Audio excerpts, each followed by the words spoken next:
Hi friends, या सेशनमध्ये आपण प्रेझेंट परफेक्ट कंटिन्युअस टेन्स हे पाहणार आहोत. प्रेझेंट परफेक्ट कंटिन्युअस टेन्स म्हणजेच त्याला आपण मराठीमध्ये म्हणतो की चालू पूर्ण वर्तमान काळ. ओके, तर चालू पूर्ण वर्तमान काळ कशासाठी यूज होतो तर फ्रेंड्स लक्षात घ्या, एखादी क्रिया जी आहे ती खूप दिवसापासून सुरू आहे अशा वेळेस आपण प्रेझेंट कंटिन्युअस टेन्सचा यूज करतो. त्याचबरोबर एखादी क्रिया ही चालू झाली आहे आणि ती आत्ताही सुरू आहे.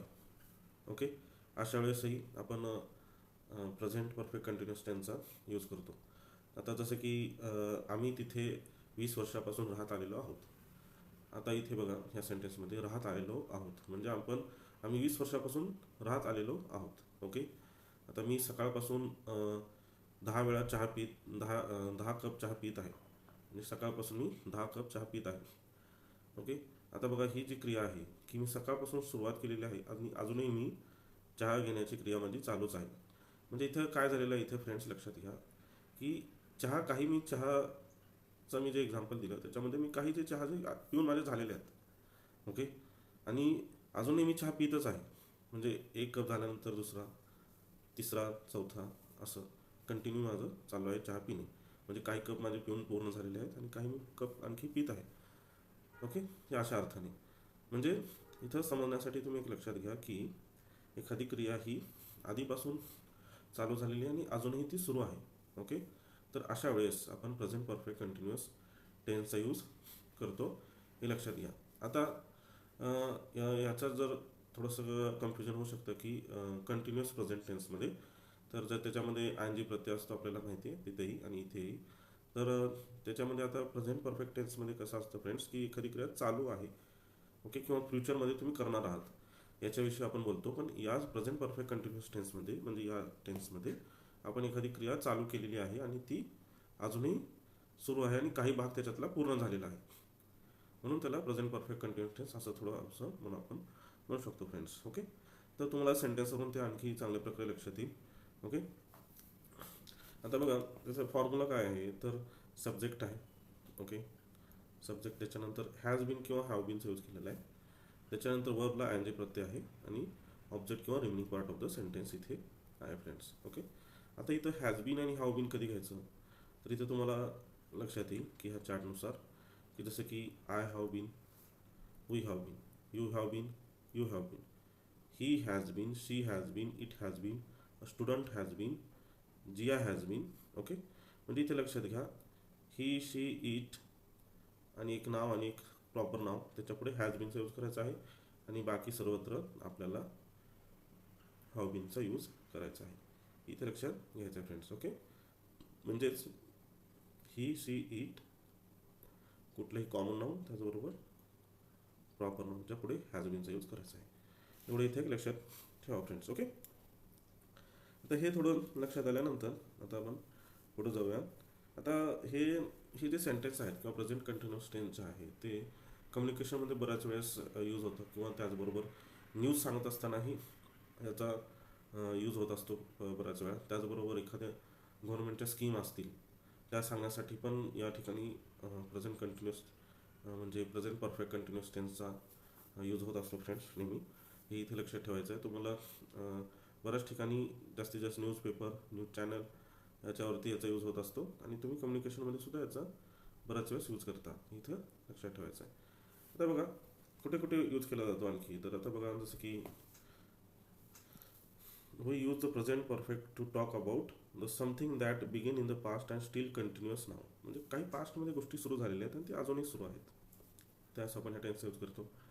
त्याचबरोबर to talk about the repeated activities we started at a particular time in the past and are still continue up until now. आता काही ज्या पर्टिक्युलर ॲक्टिव्हिटी आहेत त्या ऑलरेडी स्टार्ट झालेल्या आहेत आणि ते अजूनही सुरू आहेत, त्यावेळेसही यूज केला जातो.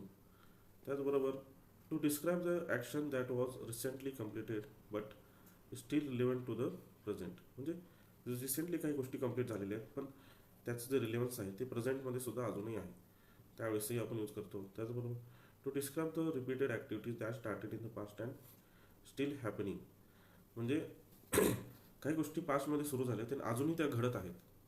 ओके, इथे बघा थोडंफार सेंटेन्स सारखं वाटत असेल पण काही गोष्टी ह्या अंटिल सुरू आहेत आणि काही घडत आहेत, त्याच्यासाठी सुद्धा आपण काय करतो फ्रेंड्स, प्रेझेंट परफेक्ट कंटिन्युअस टेन्सचा यूज करतो. ओके.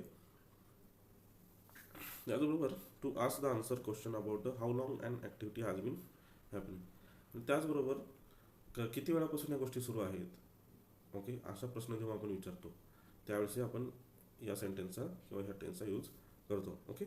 थोडंसं डिटेलमध्ये आपल्याला हे समजून घ्यावं लागेल फ्रेंड्स, कारण ह्याचा यूज बऱ्याच ठिकाणी होत असतो आणि हे खूप असं थोडंसं युजफुल आहे कम्युनिकेशनमध्ये.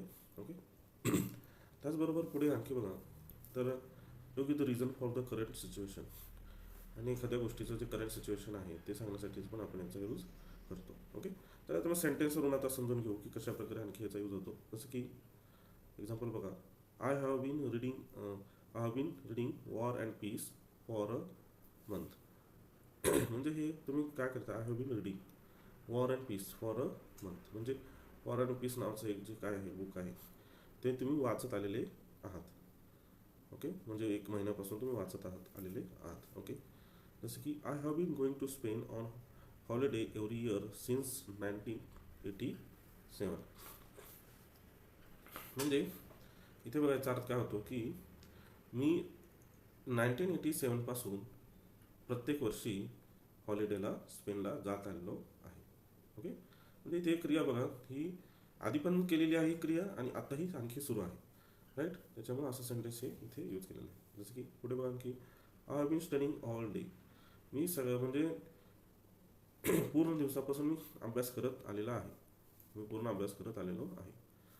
ओके. पुढे बघा आणखी, he has been running since 3:30. म्हणजे तो 3:30 पासून तो धावतो आहे, असं आपण इथे अर्थ घेऊ शकतो. ओके. आता पॉझिटिव्ह सेंटेन्सवरून आपल्याला थोडंसं आणखी थोडा आयडिया येऊन जाईल. जसं की I have been reading comic books. मी कॉमिक पुस्तके वाचत आलेलो आहे. We have been going to the morning walk. आम्ही मॉर्निंग वॉकला जात आलेलो आहे. You have been telling a lie. तू खोटं बोलत आलेला आहेस. ओके. हे सेंटेन्स बघा, you have been telling a lie. तू खोटं बोलत आलेला आहेस. Okay. He has been trying to learn Spanish. तो स्पॅनिश शिकण्याचा प्रयत्न करण्यात आलेला आहे किंवा प्रयत्न करतो आहे किंवा करत आलेला आहे. She has been making cake at home. ती घरामध्येच केक बनवत आलेली आहे. ओके.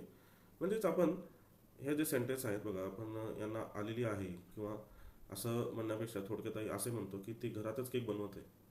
ती घरीच केक बनवते, म्हणजे ती नेहमी घरात केक बनवते, असा अर्थ तुम्ही इथे घेऊ शकता. ओके. म्हणजेच she has been making cake at home, म्हणजे ती केक बनवत आलेली आहे. It has been losing its ink. They have been playing cricket. ते क्रिकेट खेळत आलेले आहेत. The children have been playing computer game for 2 hours. जी मुलं आहेत ते 2 तासापासून गेम खेळत आलेले आहेत किंवा गेम खेळत आहेत. ओके. ह्याच्यावरून तुम्हाला लक्षात आलं असेल की एखादी गोष्ट कशी आहे, ती पास्टमध्ये सुरू झालेली आहे आणि ती अजूनही ती सुरू आहे. ओके. आणि किंवा काही गोष्टी घडत आहेत, इथे तुम्हाला इथे लक्षात येत आहे. आता बघा निगेटिव्ह सेंटेन्स आपण पाहूया. जसं की they have not been studying. Okay. आता इथे बघा निगेटिव्ह सेंटेन्स घेत असताना काय केलेलं आहे इथे आपण, तर हॅव नॉटचा यूज केलेला आहे आणि ॲज इट इज सेंटेन्स बनवलेलं आहे. They have not been studying. ते अभ्यास त्यांचा झालेला नाही आहे किंवा ते करत आलेले नाही आहेत. I have not been travelling to this country. म्हणजे या देशामध्ये मी फिरलेलो नाही. ओके. म्हणजे देशात होऊन आलो नाही. The mechanics has not been repairing our refrigerator. म्हणजे रेफ्रिजरेटर जो आहे तो मेकॅनिक काय करतोय, दुरुस्त करत नाही आहे. Okay. You have not been starting. तू सुरुवात करत नाही आहेस. Okay. She has not been making cake. ती केक बनवत आलेली नाही. He has not been smoking. तो स्मोकिंग करत आलेला नाही. हे झाले आपले निगेटिव्ह सेंटेन्स. आता याच्यामध्येच बघा पॉझिटिव्ह सेंटेन्स कसे आहेत फ्रेंड्स. तर क्वेश्चन बनवत असताना आपल्याला माहिती आहे की हॅज आणि हॅवचा जो आहे तो आपण सुरुवातीला यूज करतो आणि क्वेश्चन्स बनवतो. जसे की has it been raining for 2 hours. 2 तासापासून पाऊस पडतो आहे का. Have you been hearing me. तू मला ऐकत आहेस का. Okay. How they been coming since morning, ते सकाळपासून येत आहेत का. How they been playing in the room, ते रूममध्ये खेळत आहेत का, राईट. त्याचबरोबर has she been teaching English since 2020, ती 2020पासून इंग्लिश शिकवत आहे का. ओके. म्हणजे अशा प्रकारे इथे तुमच्या लक्षात येत आहे की सेंटेन्स कशा प्रकारे इथे यूज होतात. ओके. तर हे जे असे सेंटेन्स फ्रेंड्स तुम्ही आणखी ह्याची प्रॅक्टिस करा, जेणेकरून तुम्हाला हे सोपं जाईल. आणि याचा स्पोकन इंग्लिशमध्ये खूप साऱ्या ठिकाणी यूज होत असतो. त्याचबरोबर न्यूज ऐकत असताना किंवा मूवी पाहत असताना तुम्हाला इथे हे सेंटेन्स पाहायला मिळतील. म्हणजे त्याचा अर्थ तुम्हाला समजण्यासाठी त्याचा यूज होईल. ओके. आणि न्यूज समजण्यासाठी पण इथे तुम्हाला याचा यूज होत राहील फ्रेंड्स. ओके. तर आणखी चांगलं समजण्यासाठी हे सेशन तुम्ही परत एकदा पहा आणि समजून घ्या कशा प्रकारे यूज होतो. आणि अशा प्रकारचे सेंटेन्स तुम्ही शोधून त्याचा अर्थ लावण्याचा प्रयत्न करा, म्हणजे तुम्हाला त्याचा अधिक चांगल्या प्रकारे यूज होईल. ओके.